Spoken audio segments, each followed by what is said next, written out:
And very alarming. There seems to be a control by the Chinese nationals in the operation of the Ngcp.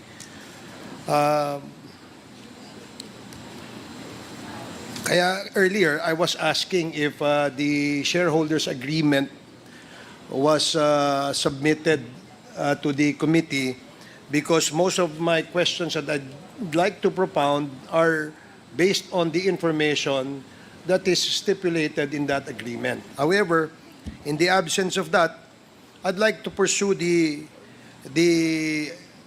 issue where in this corporation there seems to be total and full control of the Chinese nationals. Tanong ko lang sa NGCP, no?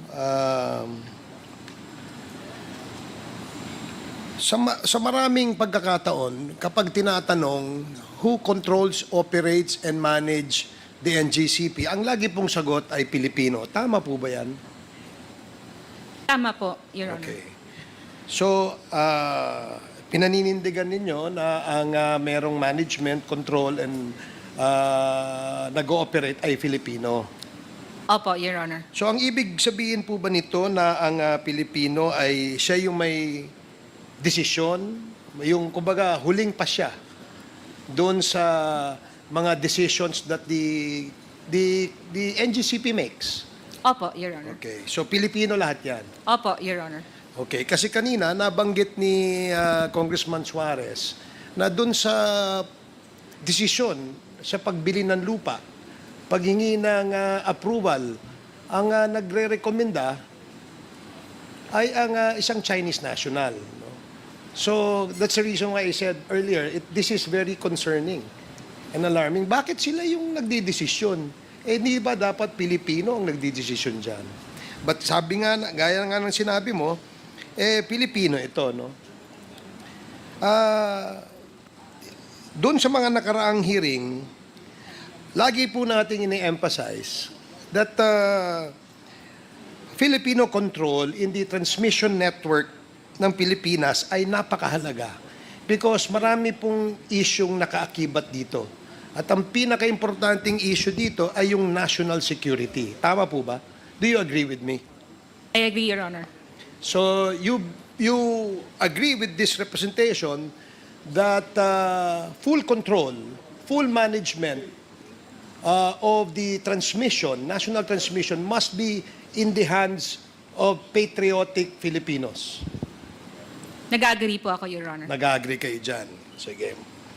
So, matanong ko lang, ano ho ba sa inyong pananaw ang relasyon ng transmission network sa national security? If I may be educated, Mr. Chair. Sa inyong pananaw, sa NGCP, anong relasyon nito? Anong kahalagahan? Napakahalaga po, Your Honor. Dahil katulad nga po sa mga nakakaraang House Committee on Energy hearing, si Kong Dagook talagang sinasabi niya parang basic necessity na natin ng power. Dati, food, tubig, bahay. Pero ngayon, power. Kaya po, sumasangayon ako na napakahalaga ng transmission network po. So salamat at isa kang ring patriotic Filipino na sumasang-ayon na itong transmission network ng ating bansa ay dapat nasa ilalim ng kamay ng mga Pilipino. Sa present situation and setup ng NGCP, masasabi mo ba na ang transmission network ng Pilipinas under the control and management of NGCP ay nasa ilalim ng kamay ng mga Pilipino? Walang pagsusubali, Your Honor. Sumasang-ayon ako na nasa kamay ng mga Filipino. And I presume, Mr. Chair, that that's the same opinion shared by your colleagues in the NGCP. Tama po ba? Attorney, all of you from the NGCP. Yes, Your Honor. Okay, maraming salamat dahil napakahalaga nga po nitong transmission network natin, no? At isa doon sa function na kung saan ay bago gumawa ng project, bago bumili ng lupa, o anumang desisyon na gagawin ng management ng NGCP, meron po kayong kinreate o merong nakikreate na sinasabi niyong working group. Is that correct? Your Honor, yun nga po yung hindi masyadong maliwanag sa akin. That's a matter that's not clear to me when si Congressman Luistro was the one asking question, because working group, meron po kami mga TWGs. Kunyari, nung nag-bar exams, may TWG kami. Pag may election, may TWG na nag-aano na talagang hindi mag-brown out sa mga importanteng pagkakataon na yon. Hindi po ako pamilyar, Your Honor, sa working group. Hindi po ako pamilyar, Your Honor. We have, Your Honor, like departments, roadie right-of-way department. Meron po kaming mga ganon, Your Honor. Working group, wala po. Mula nang pumasok ako ng NGCP, TWG. There's no such working thing group, as hindi. working group. I'm sorry, Your Honor. There's no such thing as the working group. Is that what you're saying? Yes, since I joined, Mr. Chair, Okay. hindi ako familiar sa When did you join the NGCP? 2019, Your Honor. But more or less you have reviewed or perhaps you have been informed as to the contracts entered into Yes, Your prior Honor. to your appointment, correct? Yes, Your Honor. I'm Halimbawa po, with the yung- UGC, Your Honor. Halimbawa po, yung 2014, yung nagkaroon ng bid para sa natitirang aspeto ng Aurora, Polanco, yung transmission line project, tama? You're familiar with that? If your document provides so, Your Honor. Yes, kasi nga, napakahalaga because this is the information that was shared with us wherein this working group plays a very vital and important role. Ba't ko nasabi ito, Mr. Chair, is that nung pong nagkaroon ng isang project, itong sinasabing Aurora Polanco 138 kV transmission line project, nagpabid ho kayo. But that is a normal procedure, correct? Opo, competitive And, bidding before awarding any project. Okay, so when you open for bids, do you qualify those that will submit their bids? Yes, the bidders, Your Honor, are accredited, qualified. Yeah. Okay, so I am also sure and certain that in this particular project which I mentioned, is that may nag-submit na mga bids sa inyo. And doon sa mga nag-submit ng bids, karamihan po ay Chinese-owned companies. Are you aware of that? Pagpaumanhin po, Your Honor, I'm not aware dyan sa particular po na minimension nyo. Or perhaps it may help us to determine whether these companies are really those that submitted their bids in this particular project. Can we ask the Secretariat to show the slide of these Chinese companies who joined the Aurora Polanco transmission line project?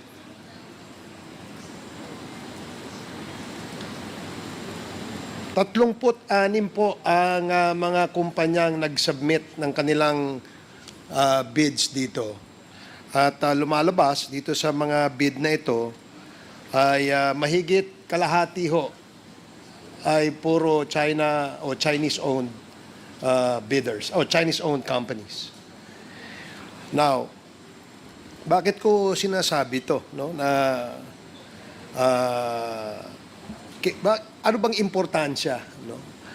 Okay lang naman ho siguro kung mag-bid ang isang Chinese company kung wala hong bidder mula sa Pilipinas. Do you agree? Opo. Okay. So, dun ho sa mga bids, sino ho nag-evaluate ng bids? Sino nagsasabing mananalo ito, matatalo ito, hindi nagka-qualify ito? Sino ho yan? Meron po kaming department, Your Honor, at yung most advantageous bid. Meron po kaming department that who evaluates.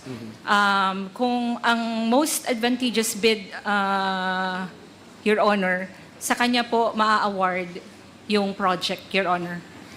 Base sa aming kasing information, ang nag-evaluate o yung membro ng evaluation, bid evaluation, nag-submit ng bid evaluation report on this particular project ay si Mr. Yuan Ming Jun at si Mr. Chen Chang Wei. You're familiar with those names? I am not familiar with those names, Your Honor. Yes, I agree because you were not there yet. No, this was 2014 project. So for those who were already there in 2014, you're familiar with these names? Your Honor, I have been in NGCP since 2011 but I'm not familiar with those names. So yung hindi ho totoo na meron pong nag-evaluate na by the name of Mr. Yuan Mingjun at Chen Chingwai. Again, as I repeat, Your Honor, I'm not familiar of those names. But as mentioned by Attorney Malyari, we have a department which evaluates the bid submitted by different bidders and recommend the award with the most advantageous bid, Your Honor. Based on the documents that we have, it seems that the approval, the evaluation of all these bids are done by these two Chinese nationals. Which again, I would like to raise this point that this is quite alarming and concerning. Kanina, sinabi natin yung pagbili ng lupa, Chinese ang nagdidesisyon. Yung pag-implement ng project, Chinese ang nagdidesisyon. So again, can we ask the Secretariat to please flash on the screen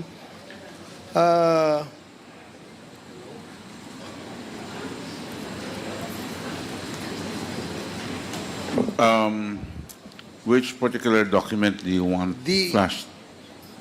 I think yan yun. These are the bidders, no? These are the bidders doon sa project which I specified, no? And in the next slide, it will show, can you show the next slide? So, majority po ng mga kumpanyang ito ay China-owned corporations. So, the next slide, please, Secretariat.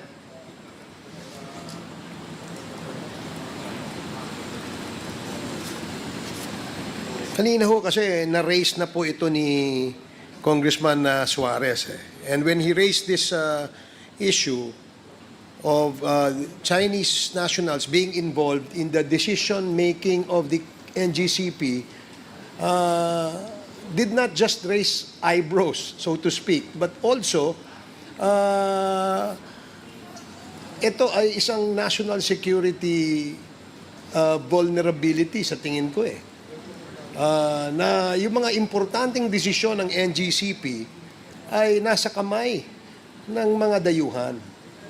So, yung next slide will show what I was mentioning earlier, yung sinasabing working group, no? Wherein itong si Mr. Yuan Mingjun at saka si Chen Changwei, the chairman and the alternate chairman of the working group, no, are the ones deciding. So,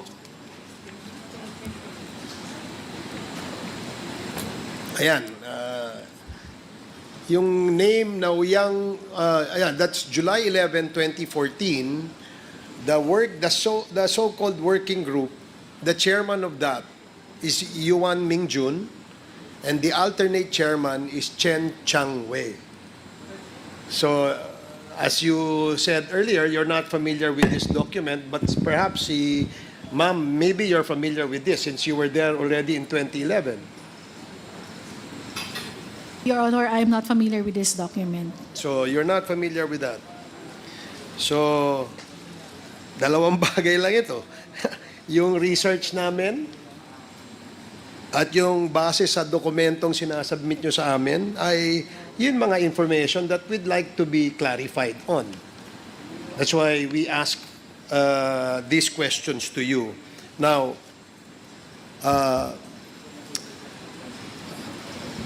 earlier, tinanong natin yung systems gaya ninyo kung ano yung procedure, no, para i-shut off, i-turn on or i-turn it off yung buong power system. At sabi niya, ang in charge lang doon ay yung duty manager. If I remember it correctly, there's just one person or maybe 2 or 3 of them who are in control of the shutting down or the turning on of the system.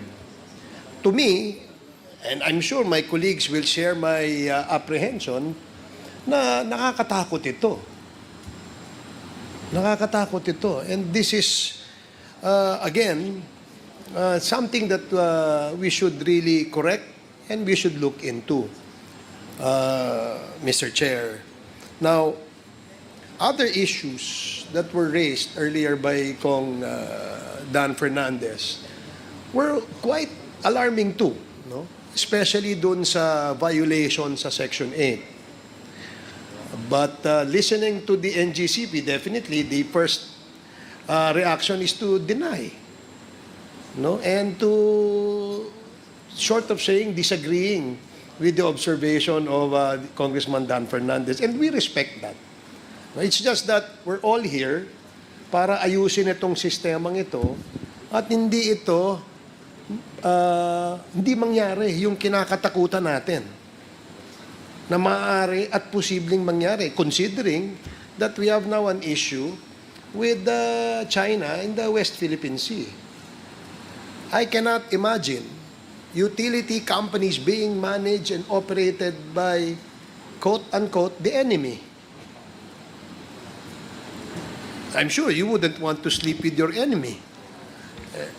And majority ng ating mga kababayan na nakikinig ngayon ay nagtatanong, totoo ba na kapag halimbawa nagkaroon tayo ng alitan sa ating kapitbahay na China, isang pindot lang ba nila, mawawala na ang power sa atin? That needs to be answered. The Filipino people must be informed. They need to know kung ito ay posibleng mangyari. Pero sa sagot kanina, parang posible. Parang posible. Unless you have a better reply to that question, ma'am. Mr. Chair, nandun ako sa likod nung kausap niyo si aming Mr. Clark Agustin.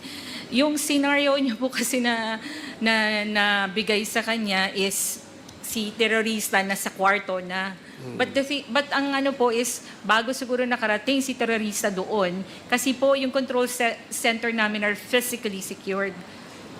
And insofar as yung mga tao na mag-on at mag-off ng mga equipment, there are switching procedures which includes validation between control and substation.